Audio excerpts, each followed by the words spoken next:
On a routine flight from Seattle to San Francisco, veteran flight attendant Shelia Fedrick noticed something deeply unsettling about two passengers. It wasn't a bomb threat or a medical emergency, but a silent, chilling detail that would turn her ordinary workday into a desperate race against time. The fluorescent lights of Seattle-Tacoma International Airport hummed a monotonous tune, a backdrop to the organized chaos of a Friday afternoon. Travelers, a mix of harried business people and excited vacationers, surged through the concourses, their rolling suitcases a percussive rhythm against the polished floors. Alaska Airlines, known for its reliable service and friendly staff, was preparing for another routine flight, this one bound for San Francisco.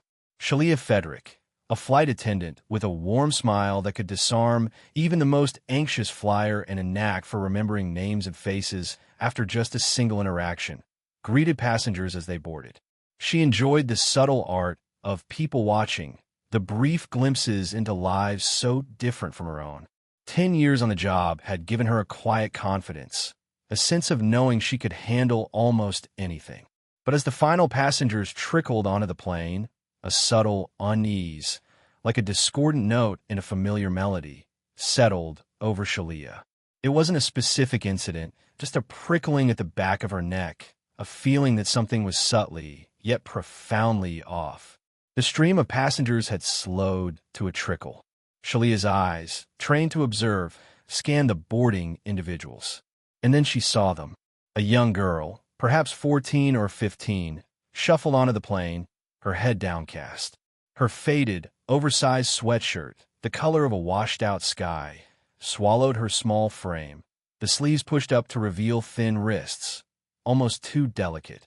The fabric was stained with what looked like old food spills, not the fresh, sticky residue of a recent accident, but the ingrained grime of days, perhaps weeks, of neglect.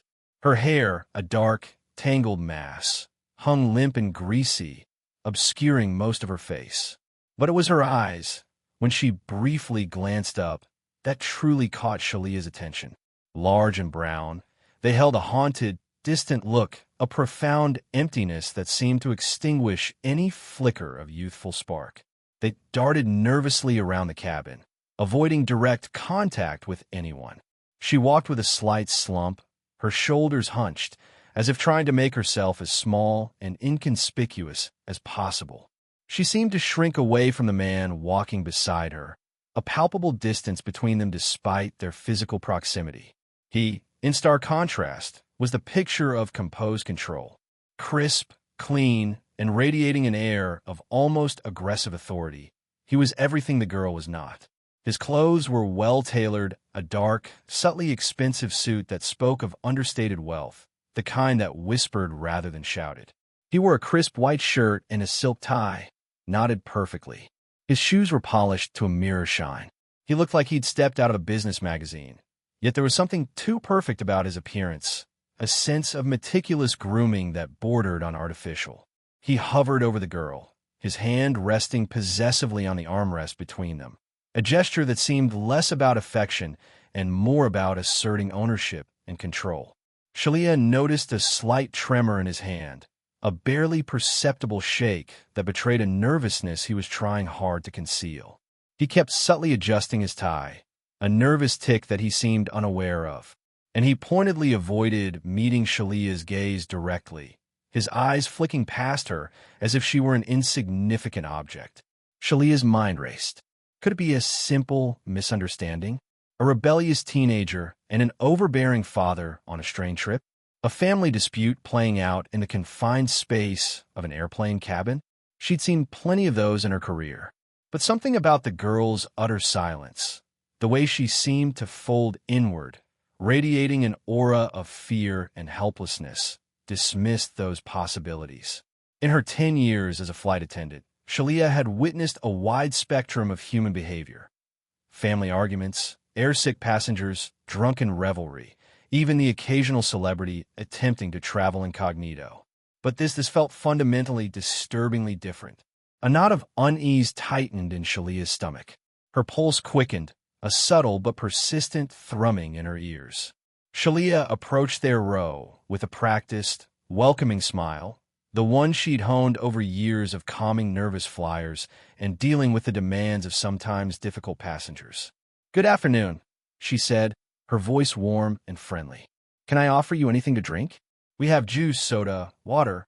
She directed the question to both of them, but her gaze lingered on the girl, hoping for some kind of response. The man answered for her, his voice a low, smooth baritone, but with a subtle, almost imperceptible edge of steel. "She's fine. She doesn't need anything. We're all set." He didn't even glance at the girl, dismissing her as if she were incapable of speaking for herself. He shifted slightly in his seat, subtly positioning his body between Shelia and the girl, a silent but unmistakable barrier, a territorial display. A fleeting expression of annoyance, almost a flicker of impatience, crossed his face before he quickly masked it with a bland smile. The girl flinched, an almost imperceptible movement, when the man spoke, her head bowing even lower. Her eyes darted towards Shelia for the briefest of moments, a silent, desperate plea hidden within their depths, a flicker of something that was quickly extinguished. Shelia's heart hammered against her ribs.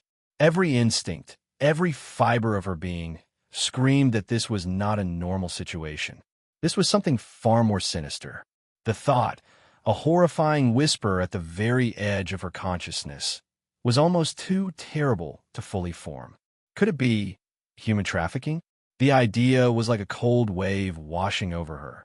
But she pushed it back, tried to cling to the possibility of a less disturbing explanation. But the evidence, the mounting signs, were becoming impossible to ignore. Shelia knew she had to act quickly, but with extreme caution. A direct confrontation could escalate the situation and potentially put the girl in even greater danger. She needed a way to communicate with her privately, to confirm her suspicions without alerting the man. The idea, when it came, was simple but potentially effective. The lavatories on the plane offered a small degree of privacy, a place where the girl could be momentarily away from the man's watchful gaze. On a small piece of paper, torn from the notepad she always carried, Shelia scribbled a simple message. "Are you okay?" She added her initials, SF, and a further instruction, "If not," right on the back. She folded the paper carefully, making it as small and inconspicuous as possible. Leaning in close to the girl, as if offering her a pillow or a blanket, Shelia whispered, her voice barely audible above the hum of the engines, "Go to the lavatory at the very back of the plane. There's a note for you on the mirror. Please be quick." Shelia held her breath, her gaze fixed on the girl, watching for any sign of understanding or hesitation. The man was looking out the window, seemingly oblivious, but Shelia knew he was likely listening intently. The girl, her eyes wide with a mixture of fear and a fragile, nascent hope, nodded almost imperceptibly. The movement was so slight that it would have been easy to miss, but Shelia saw it. She watched as the girl, with a visible tremor in her movements, unbuckled her seatbelt and slipped past the man, her steps hesitant and uncertain. She clutched the small, folded piece of paper in her hand, her knuckles white with tension. The man glanced at her briefly, a flicker of annoyance in his eyes, but he didn't say anything. He turned back to the window, seemingly dismissing her. Shelia followed the girl with her eyes, her heart pounding, every second stretching into an eternity. The wait felt agonizingly long.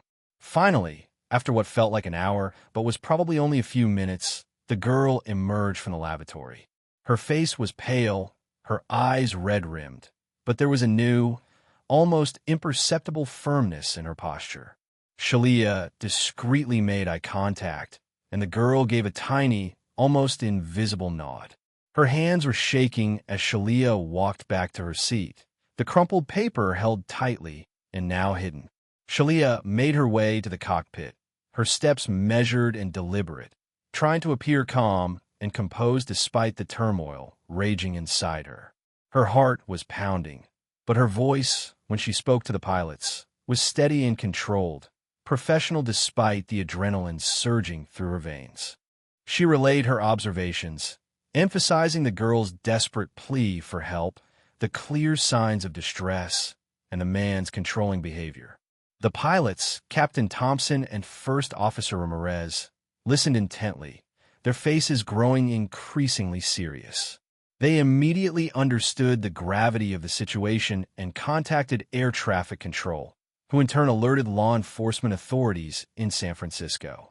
As the plane began its descent into San Francisco International Airport, Shelia's anxiety intensified. She watched the man, trying to gauge his reaction, searching for any sign that he suspected something was amiss. He remained outwardly calm, but Shelia noticed a subtle tightening of his jaw, a barely perceptible increase in the frequency of his nervous tic, the adjusting of his tie. She focused her attention on the girl, offering her a reassuring smile, a silent promise that help was on the way. As the plane taxied to the gate, Shelia saw them, a group of uniformed officers, their faces grim and determined, waiting on the jet bridge. The sight sent a wave of relief washing over her, but also a renewed surge of fear for the girl's safety. The man's carefully constructed facade of composure crumbled the moment the officers approached. He blustered, he protested, he vehemently denied any wrongdoing, but his words rang hollow, empty against the stark reality of the unfolding situation. He tried to claim that the girl was his daughter, that it was all a misunderstanding, but his lies were quickly exposed. Shelia watched as the girl, her eyes filled with a mixture of fear and overwhelming relief, was gently led away by a female officer who spoke to her in soft, soothing tones, offering comfort and reassurance. The officer placed a protective hand on the girl's shoulder, a gesture of safety and support. The media attention that followed was intense. Shelia was hailed as a hero, her quick thinking and bravery lauded in news reports across the country. But for Shelia, the experience was profoundly sobering, a chilling reminder of the darkness that lurked beneath the surface of everyday life, the hidden world of human trafficking. She felt a deep sadness for the girl and for all the countless victims who remained trapped in similar situations. The lack of formal training in recognizing the signs of human trafficking weighed heavily on her. She couldn't help but wonder how many other victims had slipped through the cracks, unnoticed and unhelped. Weeks later, a call came.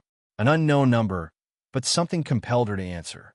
A soft voice, hesitant at first, but gaining strength with each word. It was the girl, using the number discreetly left by Shelia. She spoke of her rescue, of the safe house where she was staying, of the therapy she was receiving. And then, the words that made Shelia's heart soar. I'm starting college next semester. I'm going to study social work. I want to help others, like you helped me. She spoke about learning to paint, of feeling safe for maybe the first time, of dreaming again. A fresh start, a future, a life reclaimed. It was a testament to the girl's resilience, but also a powerful validation of Shelia's actions. Shelia's story is a testament to the power of observation, the courage to act, and the enduring hope for a world free from exploitation. It serves as a powerful reminder that even seemingly ordinary individuals, placed in extraordinary circumstances, can become extraordinary heroes. One person, one moment of bravery, one act of unwavering compassion can change a life forever, can ripple outwards, creating a wave of positive change in a world desperately in need of it.